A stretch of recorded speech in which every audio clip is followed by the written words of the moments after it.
On va commencer, si vous le voulez bien. Au nom de Libération, je suis heureux de vous accueillir. J'imagine que dans la journée, la salle va se remplir progressivement. Il y a quelques problèmes climatiques qui peuvent nous handicaper parfois.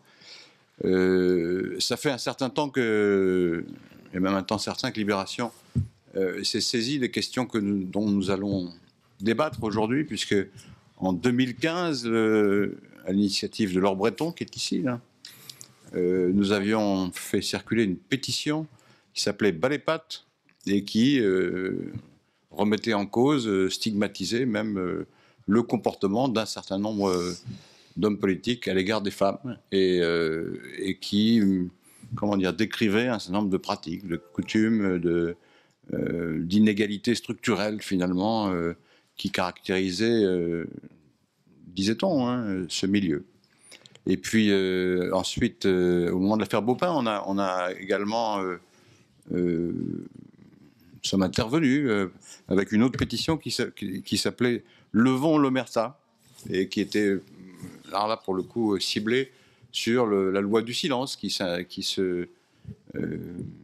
domine souvent ce type de questions.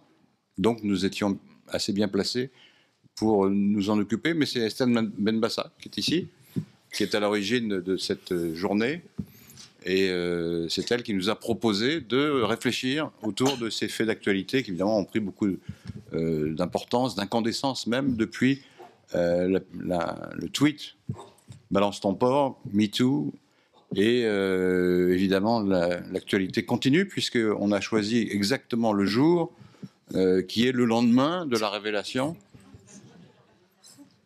de l'affaire Hulot. On a bien manigancé notre affaire et donc on est en pleine actualité. Voilà. Donc je vais donner la parole à Esther Benbassa qui va nous présenter et la journée et les intervenantes. Pour une fois, je fais beaucoup de colloques. Pour une fois, il y a plus de femmes que d'hommes à la tribune. C'est plutôt une bonne chose. Voilà. Merci Laurent Geoffrin. Merci d'être là aujourd'hui malgré les intempéries que vous avez dû traverser vaillamment, pas encore, mais peut-être dans une heure, avec la neige. Bon, cette question des violences sexistes et sexuelles dans le monde politique, nous l'avons longtemps occultée dans le monde politique, comme vous le savez. Aujourd'hui, dans le sillage de l'affaire Weinstein, du hashtag MeToo et de la vague de libération de la parole des femmes, et nous la posons enfin à la haute chambre grâce à ce forum organisé, vous n'entendez pas? Si? Conjointement avec le journal Libération qui, comme Laurent Geoffrin l'a dit, et on le sait, a été à l'initiative de multiples débats sociétaux et depuis longtemps à l'avant-garde de ces questions, dont la pétition de Madame Breton ici présente. À Libération, je vais commencer quand même avec les remerciements. Hein. C'est pas parce que on parle des violences.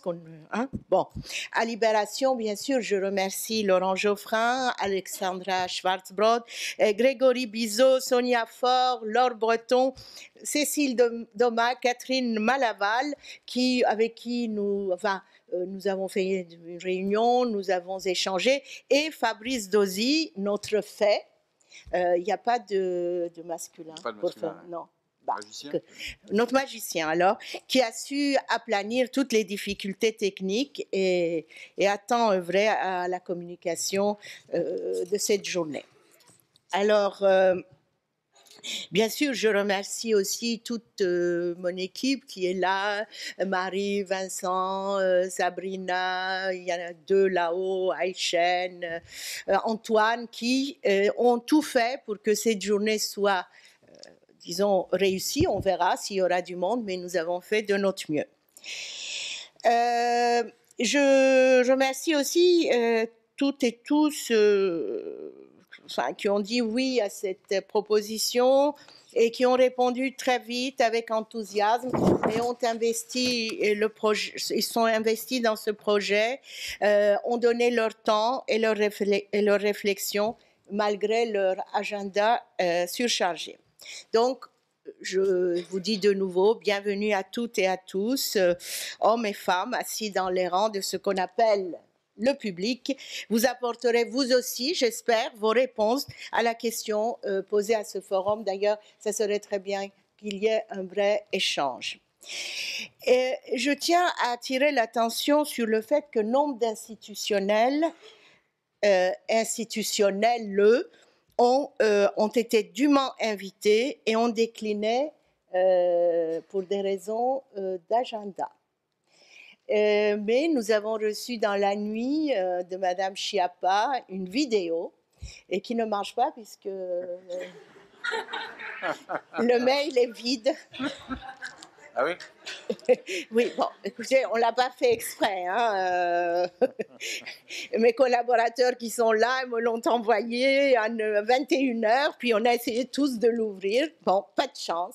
Le directeur cabinet n'était pas à la hauteur. Il ne sait pas faire des vidéos encore. Sa parole n'est pas encore libérée. Voilà. Alors, les responsables politiques des Républicains n'ont pas été non plus très coopératifs pour ouvrir le débat aujourd'hui avec nous. Sachez qu'on a contacté quasiment toutes les personnes qui auraient pu être là aujourd'hui. Ce qui en dit déjà, n'est-ce pas, beaucoup sur l'omerta qui pèse et qui continuera sans doute à peser encore un moment en politique. Les violences sexistes et sexuelles sont-elles plus nombreuses dans le monde politique? Difficile à dire. Chaque secteur d'activité, n'est-ce pas, produit sa quantité de violence de ce genre. Et les milieux très masculinisés, où les hommes exercent un pouvoir fort, sont forcément touchés par le phénomène. La politique l'est aussi. Donc le sexisme y commence d'abord, à mon modeste avis, par le non-respect de la parole des femmes. C'est déjà la première étape. Que serions-nous donc, en effet, pour parler comme les hommes? Quoi que nous fassions, nous ne sommes pas dans notre rôle, celui, bien sûr, que les hommes ont défini. On se demande de quel droit et sur la base de quel privilège? La force physique, quelques attributs génitaux, l'intelligence. Notre quotidien au Parlement, c'est cela. Être interrompu de manière intempestive tout le temps, subir en bruit de fond les bavardages entre hommes dans les travées et parfois leur moquerie sur notre robe, sur autre chose, et ne pas être écouté. Notre parole est régulièrement bafouée. La parole, oui. La prendre sans attendre qu'on nous la donne ou la laisser aux hommes, tel est un des nœuds de l'égalité. La prendre pour dire que nous ne voulons plus subir les violences sexuelles ou sexistes que certains d'entre eux, pas tous bien sûr, nous infligent au quotidien. Dans le monde politique aussi, n'est-ce pas? Un monde qui produit en quantité des égos enflés, et par conséquent des comportements de prédateurs. Nous en avons vu passer plus d'un ces dernières années et ces derniers jours. Dans notre petite sphère feutrée de la politique, moi je peux vous parler du Sénat, lorsqu'il y a des violences sexuelles, on se tait. Le plus souvent parce qu'on craint des retombées qui peuvent peser lourdement sur l'avenir politique des femmes qui en sont victimes, dans un monde où les hommes s'érigent en maîtres, prennent ou rejettent. Les plus vulnérables, telles les collaboratrices qui peuvent perdre leur emploi, sont bien sûr les plus ciblées. Mais celles aussi qui espèrent monter dans la hiérarchie des partis. On sait, mais on se tait, comme si tout cela allait de soi et devait continuer. Quel serait le poids de nos corps et de nos identités souillées face à la volonté de ces petits et grands chefs de la politique qui distribuent leurs miettes de pouvoir. Aujourd'hui, ces deux personnes ici présentes qui ont écrit un beau livre vont nous parler des femmes en politique. Vous savez qu'elles sont rares. Malgré la loi sur la parité, notre place dans les partis, au Parlement, même si on constate une évolution parmi les élus, les conseillers, les décideurs, restent minoritaires. En fait, si nous formons, ça arrive, en fait, si nous formons la moitié de l'humanité, nous sommes franchement loin de constituer la moitié du corps politique. En donnant à notre parole toute sa force pour dire non, nous sommes également en train de dire aux hommes qu'ils gagneraient eux-mêmes à nous rejoindre dans nos combats et à élever leur voix à eux, pour dire eux aussi que tout cela doit cesser et qu'il est temps pour eux, les hommes, faire du chemin avec nous. Nous sommes là aujourd'hui pour parler et encore parler ensemble. Merci. Je vais donner la parole à nos deux intervenantes, Mathilde Larère et Aude Loriot, auteurs d'un livre qui est sorti il y a une dizaine de jours, qui s'intitule « Des intrus en politique ». Allez-y, mesdames, prenez la parole.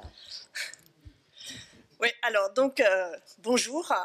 On a effectivement écrit un livre toutes les deux sur les intrus en politique, dans lequel on parle à la fois des femmes, mais aussi des racialisés, des homosexuels, des classes populaires, donc tous ceux qui sont traités dans l'arène politique comme des intrus ou des intruses. Mais donc aujourd'hui, on va plutôt se focaliser sur les femmes.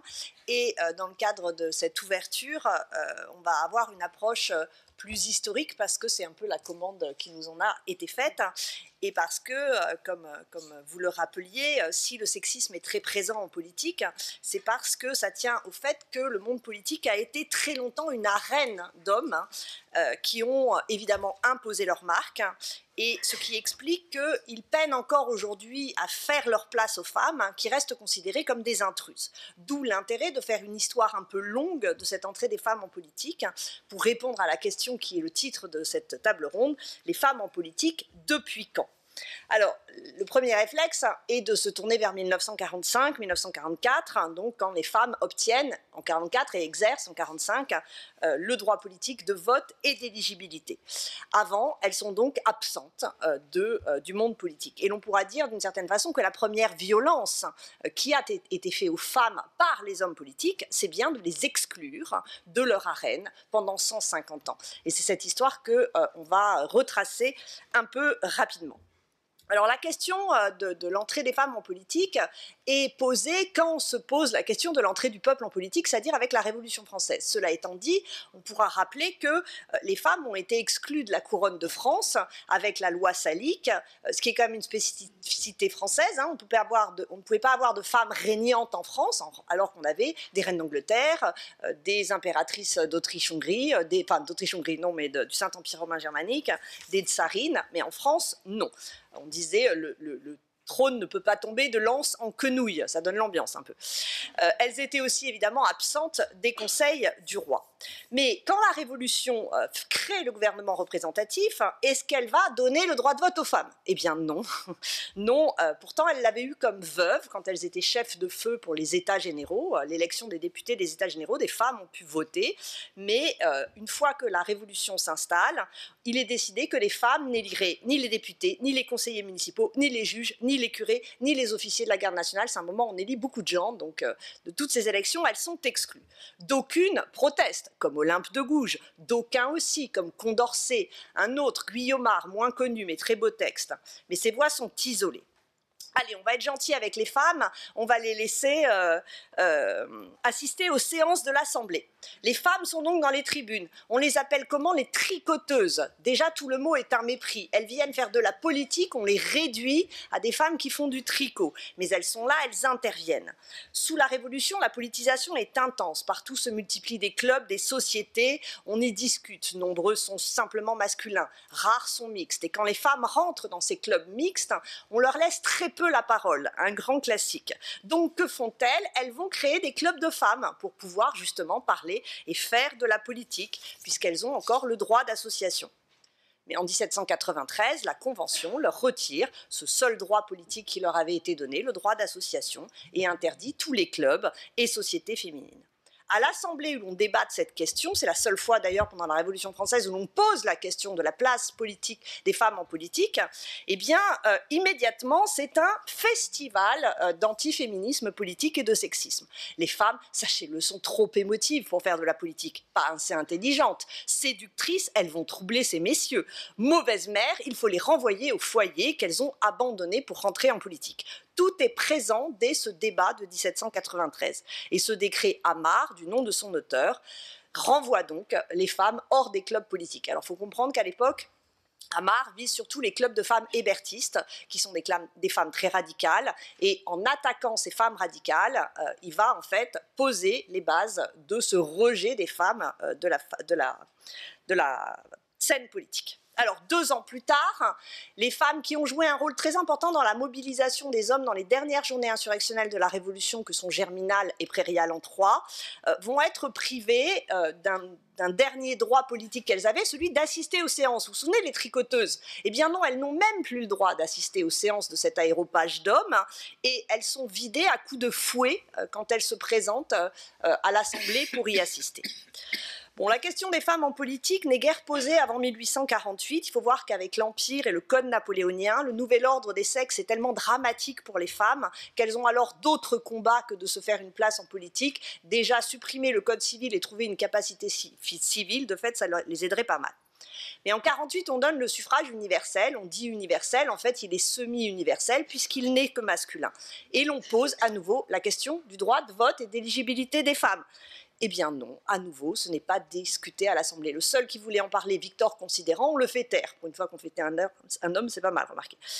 Celles qu'on appelle les femmes de 48, qui à nouveau sont des femmes très à gauche, des saint-simoniennes, des fourriéristes, réclament le droit de vote. Jeanne de Rouen essaie même de se présenter.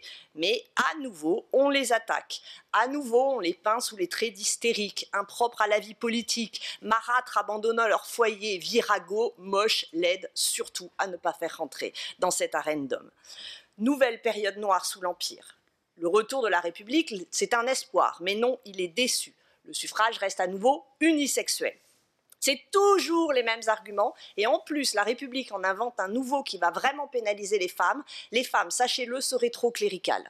En effet, du fait de ce qu'on appelle en sociaux le dimorphisme sexuel, c'est-à-dire le fait que les femmes pratiquaient plus religieusement que les hommes, on les croit trop liés à l'Église et on les exclut de cette République naissante qui est dans un conflit avec l'Église. Commence donc la lutte de celles que vous connaissez, qu'on appelle les suffragettes, contre lesquelles d'ailleurs la répression policière est d'une violence très très forte. On a beaucoup oublié ces violences policières contre les femmes, mais elle est très importante. Et toujours exprimée par les hommes politiques, la même misogynie, le même antiféminisme, le même sexisme, avec toujours les mêmes arguments. Si on donne le droit de vote aux femmes, bientôt les bœufs voudront voter, écrit le Figaro en 1890. Un sénateur dira peu après, dans cette enceinte: les mains des femmes sont faites pour être baisées et pas pour mettre un bulletin dans l'urne. Voilà, bon. Lendemain de la Première Guerre mondiale, nos voisines, les Anglaises, les Allemandes, les Italiennes, les Espagnoles, bientôt les Turques, même les Tunisiennes vont obtenir le droit de vote. Mais les Françaises, non. Alors certes, la Chambre des députés vote à plusieurs reprises et à une très grosse majorité le droit de vote des femmes et d'éligibilité. Mais c'est systématiquement bloqué ici par le Sénat. À nouveau, elles sont trop émotives, trop cléricales, et elles doivent s'occuper de leurs enfants. En 1925, le Parti communiste français, sur ordre de Moscou au passage, impose des candidatures féminines aux municipales, à des positions éligibles. L'affaire est peu connue, mais sachez-le que 7 femmes vont réussir à être élues à des conseils municipaux en 1925. Je donne leur nom parce que c'est les premières femmes élues dans l'histoire de la France. On est en 1925, elles n'ont toujours pas le droit de vote ni le droit d'éligibilité. C'est Joséphine Pincalette à Douarnenez, Marthe Tesson à Bobigny, Marie-Julienne Chez à Saint-Denis, Madame Chapon, je n'ai pas trouvé son prénom, à Villejuif, Augustine Variot à Malakoff, Émilie Joly et Adèle Métivier à Saint-Pierre-des-Corps. 7 femmes qui rentrent sur des listes communistes au conseil municipal.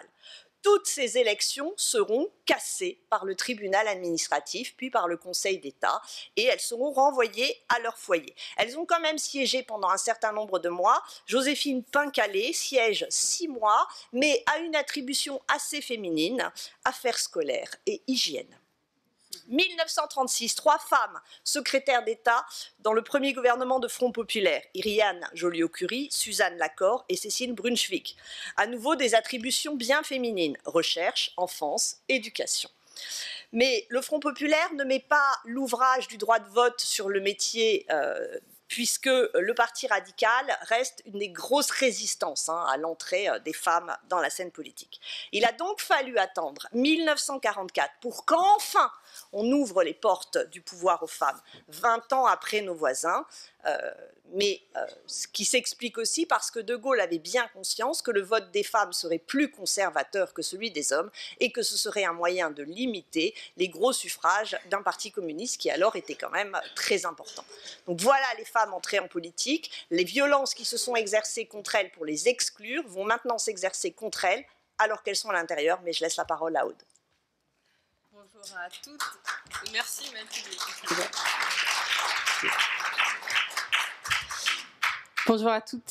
Bonjour à toutes et à tous. Je vais prendre le relais, bien que je ne sois pas historienne, sur la présence des femmes en politique après 1944.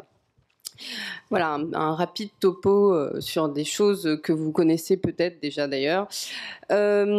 Après, donc les Françaises obtiennent le droit de vote le 21 avril 1944. Il faut noter qu'à ce moment-là, déjà, plein de pays ont octroyé le droit de vote, comme Mathilde a fait allusion. La Suède, par exemple, avait déjà accordé ce droit entre 1718 et 1771, donc avait une très très large longueur d'avance sur nous. Et au moment où les Françaises obtiennent le droit de vote, il y a 53 pays qui ont déjà accordé ce droit, comme le Brésil, la Russie, l'Australie et même la Mongolie et le Kazakhstan. Oui, oui. En 45-46, les femmes peuvent aussi se présenter aux élections et elles deviennent députées, mais elles sont à ce moment-là seulement 6%. On leur a octroyé ce droit du fait de leur place dans la résistance. Ensuite, leur nombre va décliner. Il plafonne à 2-3% pendant plusieurs années. Et c'est seulement en 1981, à la faveur de l'entrée de la gauche au pouvoir, qu'on retrouve plus de 6% de femmes. Aux législatives de juin 81, elles sont 7,3%. À partir des années 90, c'est là où vraiment, on m'entend bien, ça va ? La parité devient un thème. C'est notamment l'impulsion des organisations internationales qui va permettre que la parité s'impose. L'ONU, l'OCDE, le Conseil de l'Europe. Il y a une date qui est importante, c'est en 1992, une conférence de l'Union européenne à Athènes où Edith Cresson et Simone Veil signent un texte dans lequel elles disent « Les femmes représentent plus la moitié de la population, l'égalité impose la parité dans la représentation et l'administration des nations ». En 1993, il y a une manifestation contre l'Assemblée nationale où des centaines de femmes réclament la parité. Donc là, dans les années qui suivent, la parité va s'imposer doucement. En 1994, aux européennes, il y a 6 listes sur 11 qui sont paritaires.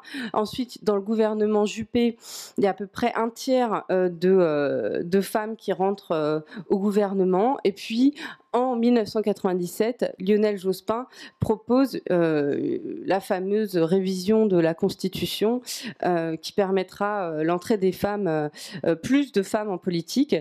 Elle ajoute à l'article 3 de la Constitution que la loi favorise l'égal accès des hommes et des femmes aux mandats électoraux.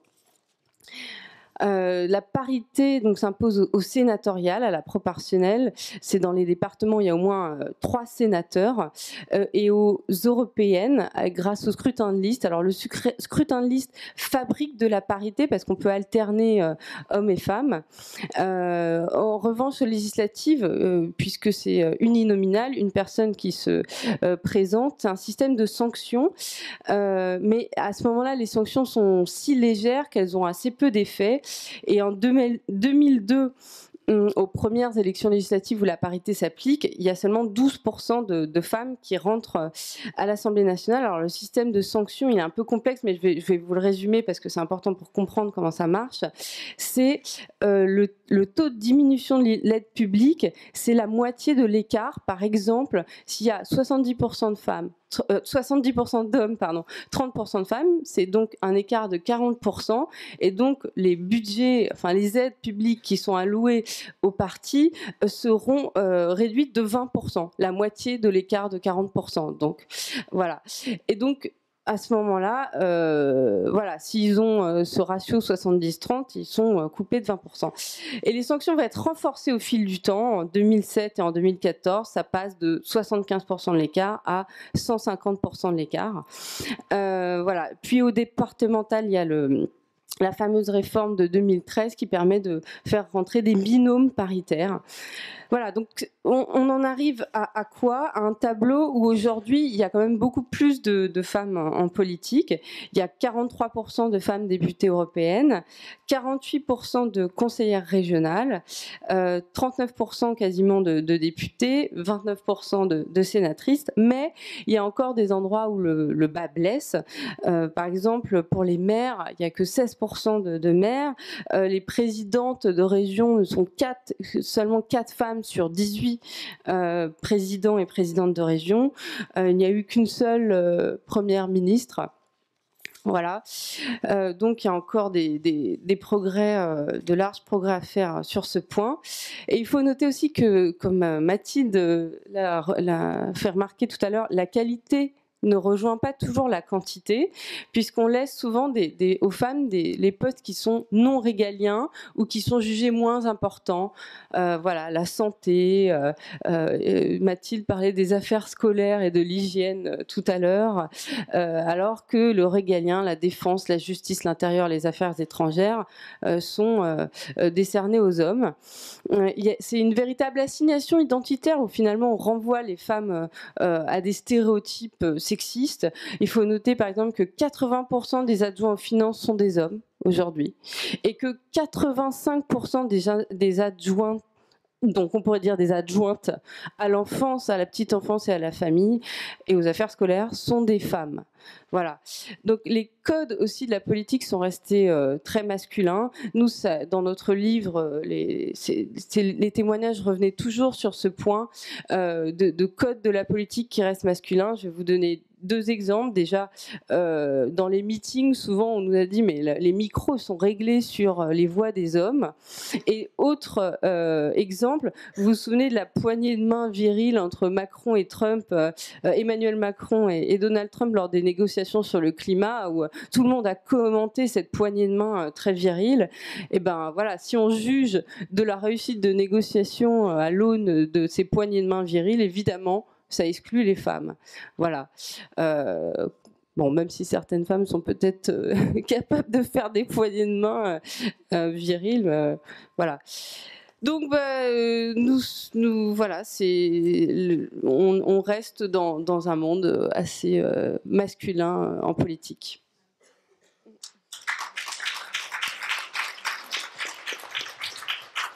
Merci, mesdames. Il fallait faire un petit historique quand même avant de nous lancer dans les grands débats, n'est-ce pas, savoir un petit peu où nous en sommes, nous femmes, en politique, ce qui nous permet de mieux comprendre maintenant un petit peu tous ces sujets qu'on va traiter dans la journée.